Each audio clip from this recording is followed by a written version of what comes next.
Horror कहानियां थी। चुड़ैल पार्ट 1।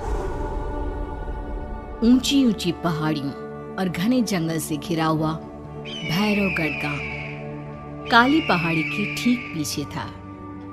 काली पहाड़ी यानी मौत का घर। भैरवगढ़ गांव तक पहुंचने का रास्ता बेहद दुर्गम था। लगभग 24 घंटे घने तूफान और तेज हवाओं की वजह से वहां के वीराने माहौल की कहानियां लोगों के दिलों को दहला देती थी। ऐसे बहुत कम लोग थे जो भैरवगढ़ गांव तक जाने की हिम्मत करते थे। लोगों का कहना था कि इस गांव के आसपास बुरी आत्माओं का साया मंडराता है। गांव के रहने वाले लोगों ने वैसे तो अपनी आंखों से किसी बुरी आत्मा या साये को नहीं देखा था, लेकिन गांव का बच्चा बच्चा इस बात को महसूस कर सकता था कि गांव के ऊपर कोई तो खौफनाक साया मंडरा रहा है। और उसकी वजह ये थी कि उस गांव में जैसे ही कोई लड़का 18 साल का होता, उसके 18वें जन्मदिन की रात ठीक 12 बजे अकस्मात उसकी मौत हो जाती। हर बार ये मौतें बड़े ही रहस्यमयी ढंग से होती और इस बार सरपंच सुमेर के बेटे को 18 साल होने में अब बस 15 दिन बाकी थे। अजी सुनते हैं, हमारा बेटा भी कुछ दिन बाद 18 साल का हो जाएगा। कहीं वो डायन उसे भी खा गई तो। कैसी बातें कर रही हो? जब वो इस गांव में ही नहीं है तो कोई भी डायन या बुरा साया उसका कैसे कुछ बिगाड़ सकता है? उसे कुछ नहीं होगा।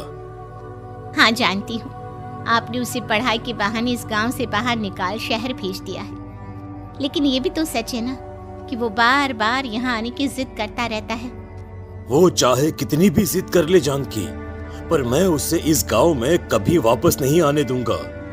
मैं नहीं चाहता कि गांव के दूसरे लड़कों की तरह मेरे बेटे की भी अजीबोगरीब ढंग से मौत हो जाए। कभी कभी तो लगता है कि हम सब गांव वालों को हिम्मत करके अपने गांव को इस बुरी आत्मा से छुड़वा लेना चाहिए। लेकिन कौन जानता है आखिर वो खतरनाक साया किसका है?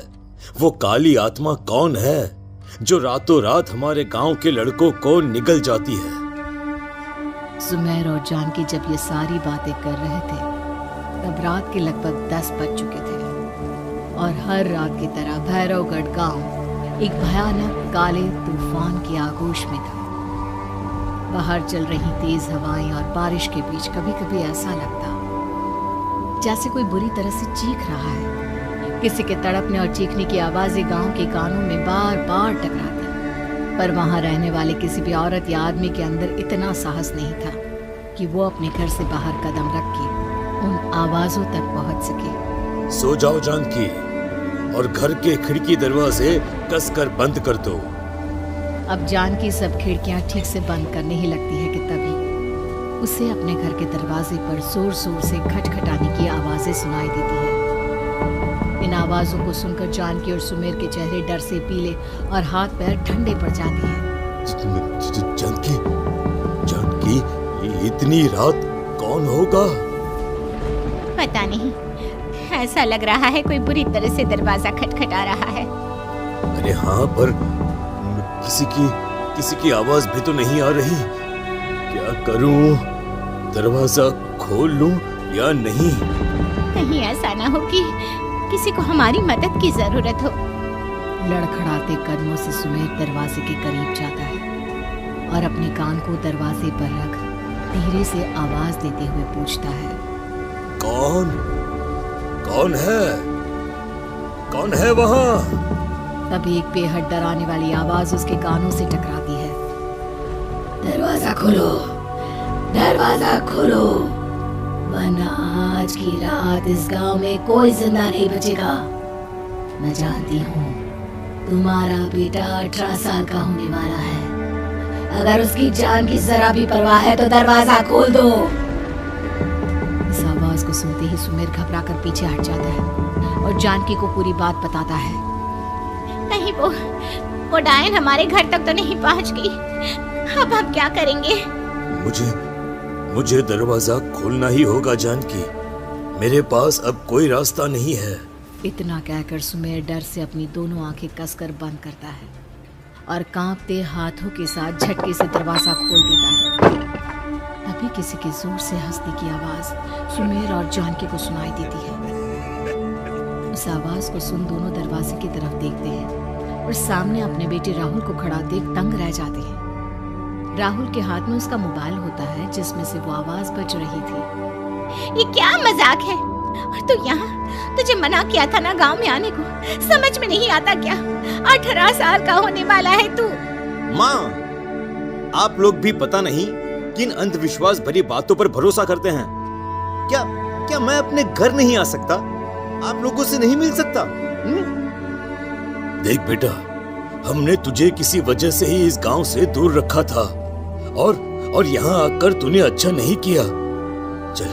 चल, मैं तुझे अभी के अभी वापस शहर छोड़कर आता हूँ।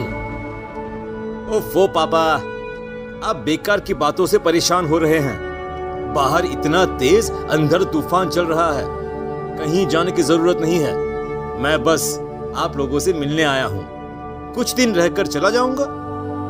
दिमाग खराब हो गया है इस लड़के का, नहीं जानता कि इस गांव में ये सुरक्षित नहीं है। किसने कहा था तुझे यहाँ आने को? ये आवाजें सुन, बाहर से जो आवाजें आ रही है तुझे सुनाई नहीं देती क्या? अरे माँ, जब जोर से तूफान चलता है, तेज हवाएं चलती हैं, तो इसी तरह की आवाजें आती हैं। ये बहुत नॉर्मल है माँ। नॉर्मल होगी तेरे लिए बेटा। 4 दिन शहर में पढ़कर आया है तो अपने माँ बाप की बात नहीं मान सकता। माँ, मुझे अभी बहुत जोरों से भूख लगी है, पहले कुछ खिला दो, और रात भी बहुत हो गई है। हम इस बारे में कल बात करते हैं, ठीक है? राहुल की वापस आ जाने से जानकी और सुमेर की आंखों की नींद उड़ गई थी। खाना खाने के बाद राहुल तो अपने बिस्तर पर जाकर सो गया, लेकिन जानकी और सुमेर पूरी रात उसके कमरे के बाहर पहरेदारी करते रहे। उन्हें पल पल इसी बात का डर था कि कहीं उनके बेटे को कुछ हो ना जाए। रात बीतती है, सुबह का सूरज निकलता है। अब जैसे ही वो राहुल को नींद से जागते देखते हैं तो उन दोनों के दिल को सुकून मिलता है। अरे माँ, पापा, आप अभी तक यहीं बैठे हैं? क्या पूरी रात सोए नहीं? जिनकी जवान बेटी की जान को खतरा हो, उन माँ बाप को नींद नहीं आती बेटा। अब तो वापस शहर चला जा। देखो माँ, मैं किसी जरूरी काम से इस गांव में आया हूँ, और वो काम पूरा होने के बाद मैं खुद यहाँ से चला जाऊंगा। काम? गांव में तेरा क्या काम है? पापा, मैं बचपन से ही इस गांव के बारे में बेहद डरावने किस्से सुनते आया हूँ, इसीलिए अब मैं उन्हीं किस्सों के ऊपर डॉक्यूमेंट्री फिल्म बनाऊंगा। रिसर्च करना चाहता हूँ कि आखिर सच्चाई है क्या। हे भगवान, लो जी, सुन लिया, और भेजो इसे पढ़ने के लिए शहर। मैंने आपसे पहले ही कहा था, मेरी बहन के पास दूसरे गांव भेज दो। ना ये शहर जाता और ना उल जुलूल की बात इसके दिमाग में आती। जानकी और सुमेर राहुल को समझाने की बहुत कोशिश करते हैं, पर वो किसी की बात नहीं सुनता और अपना कैमरा लेकर गांव की पास वाली काली पहाड़ी की तरफ निकल जाता है। अब राहुल जैसे ही काली पहाड़ी पर पहुंचता है, उसकी नजर पहाड़ी के ठीक बीचों बीच बनी एक पुरानी झोपड़ी पर पड़ती है। यहाँ भी कोई रहता है क्या? ये इंटरेस्टिंग होगा। राहुल की आवाज पहाड़ों से टकराकर उसके कानों में सुनाई दे रही थी। उसने चारों तरफ का नजारा देखकर वहां की तस्वीरें अपने कैमरे में उतारना शुरू कर दिया। तभी अचानक राहुल ने अपने कैमरे में खींची हुई तस्वीर को जूम करके देखा, और उसमें उसे जो नजर आया वो देखकर राहुल की होश उड़ गया। क्या सचमुच उस गांव के ऊपर किसी बुरी आत्मा का साया था? क्या राहुल की जान बच पाएगी? क्या देखा था राहुल ने उस फोटो में जिसे देखकर वो दंग रह गया? इन सवालों के जवाब जानने के लिए देखिए इस कहानी का अगला भाग।